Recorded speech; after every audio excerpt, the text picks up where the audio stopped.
এই মাছ কেনার আগে ভাবুন, একবার নয়, দুইবার নয়, বারবার। সস্তা প্রোটিনের আশায় পাতে তুলে নিচ্ছেন বিষ। কারণ বাজারে যে পাঙ্গাস মাছগুলো বিক্রি হচ্ছে সেগুলোর মধ্যে অনেকগুলোই বিষাক্ত। কিন্তু কিভাবে চিনবেন সেই বিষাক্ত পাঙ্গাস?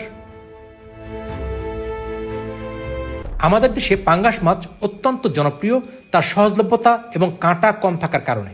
কিন্তু আপনি কি জানেন, বাণিজ্যিক খামারে অতি লাভের আশায় এই মাছকে যেভাবে বড় করা হচ্ছে তা আপনার শরীরের জন্য ক্যান্সার তৈরির কারখানা হয়ে উঠতে পারে।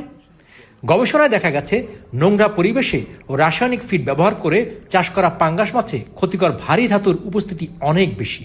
এই ভিডিওতে আমরা উন্মোচন করব পাঙ্গাসের আড়ালের কঠিন সত্যগুলো।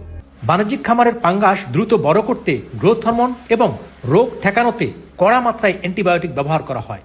বিশ্ব স্বাস্থ্য সংস্থা বারবার সতর্ক করেছে যে মাছে ব্যবহৃত এই উপাদানগুলো মানুষের শরীরে অ্যান্টিবায়োটিক রেজিস্ট্যান্স তৈরি করে। আপনি যখন এই মাছ খান, আপনার শরীরে কোনো রোগের সংক্রমণ হলে সাধারণ ওষুধ আর কাজ করতে চায় না। এছাড়া অনেক ক্ষেত্রে সস্তা পোলট্রি বর্জ্য বা ট্যানারি বর্জ্য থেকে তৈরি খাবার মাছের ফিড হিসেবে ব্যবহার করা হয়। এই ফিডের রাসায়নিক উপাদানগুলো সরাসরি মাছের ফ্যাটি টিস্যুতে জমা হয়, যার ফলে পাঙ্গাস মাছের চর্বি সরাসরি আপনার লিভার, কিডনির উপর আক্রমণ চালায় এবং হজম প্রক্রিয়ায় মারাত্মক ব্যাঘাত ঘটায়। আন্তর্জাতিক বিভিন্ন গবেষণায় দেখা গেছে, দূষিত পানিতে চাষ করা পাঙ্গাস মাছের শরীরে সীসা, ক্যাডমিয়াম এবং আর্সেনিকের মতো ভারী ধাতু পাওয়া যায়। এই উপাদানগুলো সরাসরি কার্সিনোজেনিক, যা দীর্ঘমেয়াদে আপনার কোষের গঠন নষ্ট করে ক্যান্সার সৃষ্টি করতে পারে।